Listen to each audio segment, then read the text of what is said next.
ગુજરાત કોંગ્રેસનો આરોપ ભાજપ સરકાર સંવિધાન બચાવ કાર્યક્રમ સરકારી નાટક છે।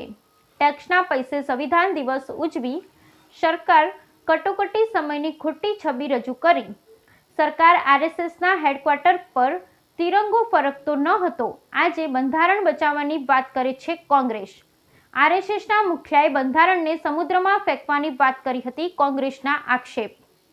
ગરીબી, બેરોજગારી અને નોટબંધી પર ન બોલતી ભાજપ સરકાર અરુણાચલ, નાગાલેન્ડ સહિત ગુજરાતમાંથી લોકો ખરીદી ચૂંટણી લડે છે કોંગ્રેસના આક્ષેપ।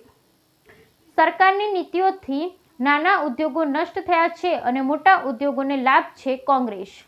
સમગ્ર દેશમાં 11 વર્ષથી શાસન કરતી ભારતીય જનતા પાર્ટીની ભ્રષ્ટ સરકાર, મોદી સરકાર અને ગુજરાતમાં 30 વર્ષથી ભ્રષ્ટાચારમાં ગળાડૂબ ભાજપાની સરકાર પોતાની નિષ્ફળતા છુપાવવા માટે, નાકામી છુપાવવા માટે, કારનામાને કૌભાંડ છુપાવવા માટે ઇમરજન્સીના નામે સરકારી ખર્ચે, આપણા સૌ પ્રજાના પૈસાના ખર્ચે સંપૂર્ણપણે એક લોકોની આંખમાં ધૂળ ઝોંકવા માટેનો પ્રયાસ કરવા માટે કાર્યક્રમ આપી રહી છે। આ કાર્યક્રમની અંદર 11 વર્ષનો હિસાબમાંથી લોકોનું ધ્યાન ભટકાવવાનું છે। આ એ ભારતીય જનતા પાર્ટીના શાસકો છે, આરએસએસની એ વિચારધારાના લોકો છે કે જેમને દેશના બંધારણને ક્યારે સન્માન નથી આપ્યું। આ એ આરએસએસની વિચારધારાના લોકો સત્તા સ્થાને આવી છે કે જેમને ક્યારેય તિરંગાને વર્ષો સુધી આરએસએસના હેડક્વાર્ટર ઉપર એને લગાવવામાં નહોતું આવ્યું, એને માન સન્માન નહોતું આપ્યું અને સ્વીકૃતિ નહોતું અપાઈ। આ એ વિચારધારાના લોકો સત્તા સ્થાને છે કે જેમને જ્યારે ડૉક્ટર બાબા સાહેબ આંબેડકર લિખિત એમના અધ્યક્ષ સ્થાને બંધારણ સભાએ મંજૂર કરેલું બંધારણ જ્યારે દેશ સમક્ષ મૂકવામાં આવ્યું ત્યારે તેને રામલીલા મેદાન ઉપર સળગાવવાનો પ્રયાસ કરીને એને નકારી કાઢનારા લોકો આજે લોકતંત્રની અને બંધારણ બચાવોની વાત કરે છે। એમની માનસિકતા મહાત્મા ગાંધી વિરોધી છે, એમની વિચારધારા વિરોધી છે। આ એ વિચારધારાના લોકો છે કે જે વિચારધારાના કારણે આપણે રાષ્ટ્રપિતા મહાત્મા ગાંધીને ગુમાવ્યા। આ લોકો હંમેશા નકારાત્મકતાની વિચારધારા સાથે, હિંસાની રાજનીતિ સાથે આગળ વધીને હંમેશા નોન ઇસ્યુને ઇસ્યુ બનાવવા જઈ રહ્યા છે। ત્યારે જ્યારે દેશની અંદર ગરીબ વધુ ગરીબ થતો હોય, અમીર વધુ અમીર થતો હોય, એટલે કે ગરીબ અને અમીર વચ્ચેની ખાઈ વધારે વધુ અસમાનતા વધતી હોય, એના વિશે ચર્ચા નથી કરવી, સંપૂર્ણ નીતિ લાગુ કરવી છે।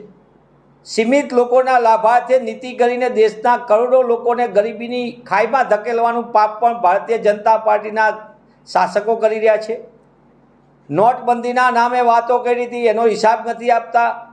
કાળું ધન આવશે એની વાતો કરી હતી, પણ આપણે જોયું કે તાજેતરના અહેવાલમાં જ કાળું ધન પાછું આવવાની એક બાજુ, પણ કાળું ધન વિદેશમાં કેવી રીતે થાય અને એનાથી ભારતીય જનતા પાર્ટીના ખાતામાં પૈસા કેવી રીતે જમા થાય છે એનો પણ આપણી સામે અનેક રિપોર્ટો સામે આવ્યા છે। તેવા સંજોગોની અંદર ભારતીય જનતા પાર્ટી આજે જ્યારે આ પ્રકારના નાટક કરી રહી છે ત્યારે વારંવાર સંવિધાનને બદલવા માટે એમને શાના માટે વાત કરે? પ્રધાન ચૂંટણી વખતે પણ આ બાબતના અંગેનું નજદીકતાથી લાવી દીધી। આરએસએસના મુખિયાએ અરબી સમુદ્રની અંદર સંવિધાનને પધરાવી દેવાની વાત પણ કરી ચૂક્યા છે અને એ આપના માધ્યમથી અને અન્ય માધ્યમથી પબ્લિક ડોમેનમાં પણ ઉપલબ્ધ છે। સંસદની વ્યવસ્થા, સાંસદની એ આખી વ્યવસ્થાને કમજોર કરવાનું પાપ પણ ભારતીય જનતા પાર્ટી કરી। ખરીદ ફરોડ કરીને લોકતંત્રની હત્યા કરવાનું પાપ આખી ચૂંટાયેલી સરકારને ખરીદીને, અરુણાચલ પ્રદેશમાં હોય કે પછી ગોવામાં હોય કે પછી નાગાલેન્ડમાં હોય, તમામ જગ્યાએ જે રીતે કે પછી ગુજરાતમાં હોય, ગાંધી સદાના ગુજરાતમાં જ્યાં સંપૂર્ણપણે ચૂંટાયેલા જનપ્રતિનિધિઓને એનકેન પ્રકારે ખરીદ વેચાણ પ્રવૃત્તિ કરીને લોકતંત્રની હત્યા કરનારા લોકો આજે સંવિધાન બચાવવા સરકારી ખર્ચે નીકળ્યા છે। હું એમને પૂછવા માગું છું કે તમે 11 વર્ષનો હિસાબ તો આપો। દેશની અંદર તમે દર વર્ષે 2 કરોડ રોજગારની વાત કરી હતી, એટલે કે 22 કરોડ રોજગારને બદલે 17 કરોડ લોકોના રોજગાર છીનવાઈ ગયા, એની તો વાત કરો, એનો તો જવાબ આપો। દેશની અંદર મોંઘવારી આસમાને જઈ રહી છે, એનો તો જવાબ આપો।